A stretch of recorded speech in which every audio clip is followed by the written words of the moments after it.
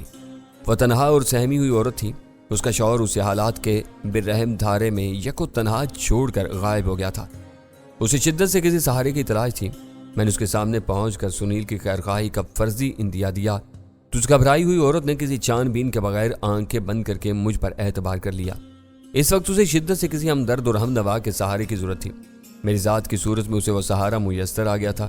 میں نے حیرت سے آنکھیں پھاڑ کر اس کی طرف دیکھا اور پھر خود ہی ڈرامائی لہجہ اختیار کرتے ہوئے کہا، جو بات میں کھل کر نہیں کہہ سکا تھا وہ تم نے بھاپ لی ہے۔ معلوم ہوتا ہے کہ اپنے شوہر کے بارے میں قدرت نے تمہیں کوئی چھٹی حص بھی دی ہوئی کہ سوبراج بہت بڑا مجرم ہے۔ آج کا اخبار اس کے کالے کرتوتوں سے بھرا ہوا ہے۔ وہ اس ملک سے غداری کر کے دشمنوں کے لیے کام کر رہا ہے۔ وہ اپنے ساتھ سنیل کو بھی مروا دکھا اور تم ہاتھ ملتی رہ جاؤ گی۔ پہلے مجھے صرف شبہ تھا، لیکن کل صبح وہ دونوں زخمی حالت میں گھبرائے ہوئے یہاں آئے تو مجھے یقین ہو گیا کہ وہ دونوں خون خرابی کی راہ پر چل رہے ہیں۔ سنیل کے بدن پر گولیوں کے 3 زخم تھے۔ سوبراج کے کپڑے بھی خون سے لتھڑے ہوئے تھے۔ ان دونوں نے مجھے اپنے قریب نہیں آنے دیا۔ گھر بند کر کے خاموشی سے بیٹھنے کا حکم دیا اور دونوں ایک کمرے میں بند ہو گئے۔ وہاں انہوں نے خود ہی ایک دوسرے کی مرہم پٹی کی ہوگی اور کپڑے بدلے ہوں گے۔ میں ان دونوں سے ڈرنے کے باوجود اندر کی سن گل لینے کی کوشش کر رہی تھی۔ دوپہر کو ایسا معلوم ہوا جیسے سوبراج کسی سے فون پر بات کر رہا ہو۔ میں نے دوڑ کر گھر کا دوسرا فون اٹھایا تو ہماری لائن فارغ تھی۔ میں سمجھ گئی کہ وہ اپنے سیٹلائٹ فون پر کسی سے بات کر رہا ہوگا۔ وہ اس چھوٹے سے سیٹ کو ہر وقت اپنی جان سے زیادہ عزیز رکھتا ہے۔ راج محل میں میرے ساتھ وقت گزارتے اس نے کئی بار سب کچھ بھول بھال کر اس فون پر آنے والی کالز سنی تھی۔ اسے پہلی بار اپنے دل کی بھڑاس نکالنے کا موقع میسر آیا تھا، اس لیے وہ مسلسل بولے جا رہی تھی۔ میرے لیے وہ نئی اور اندر کی باتیں تھیں، اس لیے میں کوئی نکتہ آفرینی کیے بغیر بالکل خاموشی سے اس کی باتیں سنے جا رہا تھا۔ بولتے بولتے وہ سانس لینے کی رکی تو میری محویت کا تسلسل ٹوٹ گیا اور میں نے مصربانہ انداز میں کہا، مجھے معلوم ہے کہ وہ اس ذاتی فون پر اپنے بیرونی آقاؤں سے ہدایات لیتا ہے اور غداروں سے رابطے قائم کرتا ہے۔ تم نے اس کی کچھ نہ کچھ باتیں تو ضرور سنی ہوگی۔ وہ فون پر کیا کہہ رہا تھا؟ بند کمرے میں اس کی آواز کبھی دھیمی اور کبھی تیز ہو جاتی تھی۔ وہ بتانے لگی۔ وہ اڑتی اڑتی باتیں میرے پلے نہیں پڑ سکی۔ اس وقت مجھے یہ خوف کھایا جا رہا تھا کہ وہ دونوں کہیں سے مار کھا کر آئے ہیں۔ میں نے ان کی مرضی کے خلاف کوئی حرکت کی تو وہ میرے ساتھ بری طرح پیش آئیں گے۔ وہ شاید اپنے کسی دشمن اور رپوشی کی باتیں کر رہا تھا۔ پھر کیا ہوا؟ میں نے اسے دوبارہ لقمہ دیا۔ کچھ دیر بعد وہ دونوں کمرے سے ایک چھوٹا سا تھیلا لے کر نکلے۔ ان کے زخموں کی مرہم پٹی ہو گئی تھی، کپڑے بھی صاف تھے، لیکن سوبراج کا چہرہ زرد پڑا ہوا تھا، شاید اس کے زخموں سے زیادہ خون بہہ گیا تھا۔ سنیل نے جانے سے پہلے مجھے صرف اتنا بتایا کہ کچھ نامعلوم دشمن بلا وجہ ان دونوں کے خون کے پیاسے ہو گئے تھے۔ ان سے بچنے کے لیے وہ دونوں کسی نامعلوم ٹھکانے کی طرف جا رہے تھے۔ خطرہ ٹلنے تک اس نے مجھ سے فون پر رابطہ رکھنے کا پکا وعدہ کیا تھا۔ رات کو میرے اوپر ایک قیامت گزر گئی۔ امریکی گورے نے میرے بدن کو کسی مویشی کے بدن کی طرح نوچا اور ٹٹولا تھا، جیسے میں نے ان دونوں کو اپنے کوکھ میں چھپایا ہوا ہو۔ وہ مجھے ننگی ننگی گالیاں اور دھمکیاں دے کر چلا گیا۔ میں اس کی دہشت سے رات کو ایک پل کے لیے بھی نہیں سو سکی، مگر اب تک سنیل نے پلٹ کر میری کوئی خبر نہیں لی۔ پتہ نہیں وہ کہاں ہے۔ اس کے آخری اور بے ساختہ فکرے میں مجھے وہ جواب مل گیا جس کی تلاش میں میں نے اپنے گھر سے وہاں تک کی دوڑ لگائی تھی۔ میں نے ایک زمانہ دیکھا ہوا تھا۔ میں پوری ایمانداری سے اس نتیجے پر پہنچا تھا کہ وہ عورت جھوٹ نہیں بول رہی تھی۔ اسے سنیل یا سوبراج کے نئے ٹھکانے کے بارے میں کوئی علم نہیں تھا۔ وہ دلکش اور خوبصورت ضرور تھی، لیکن رنگین مزاج عورت نہیں تھی۔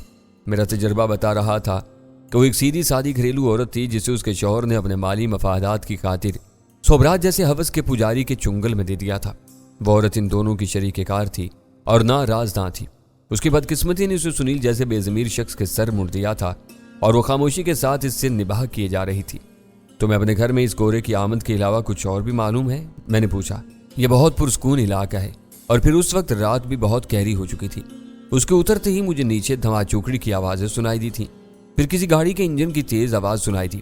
میں نے ڈرتے ڈرتے کھڑکی سے باہر جھانکا تو مجھے ملکجی روشنی میں کئی آدمی ایک دوسرے سے لڑتے ہوئے نظر آئے۔ وہ سب وحشی درندوں کی طرح ایک دوسرے کو مارنے پر تلے ہوئے تھے۔ میں نے سہم کر کھڑکی کے پردے گرا دیے اور اپنے بستر پر گر کر کانپنے لگی۔ اس کی آواز میں خوف یوں درایا تھا جیسے وہ پچھلی رات کا ڈراؤنا واقعہ دوبارہ رونما ہوتے دیکھ رہی ہو۔ وہ اسی لب و لہجے میں اپنی بات جاری رکھتے ہوئے کہہ رہی تھی۔ کچھ دیر بعد تڑ تڑ 3 گولیاں چلیں۔ ان کے دھماکوں سے میرا بستر ہل کر رہ گیا۔ تھوڑی دیر بعد آس پاس سے پولیس کی گاڑیوں کے سائرن سنائی دیے اور نیچے چہل پہل ہونے لگی۔ میرا دم سوکھنے لگا۔ میں ڈر رہی تھی کہ وہ بدماش گورا دوبارہ دروازہ توڑ کر میرے گھر میں گھس آئے گا یا پھر پولیس والے میرے دروازے پر دستک دینا شروع کر دیں گے۔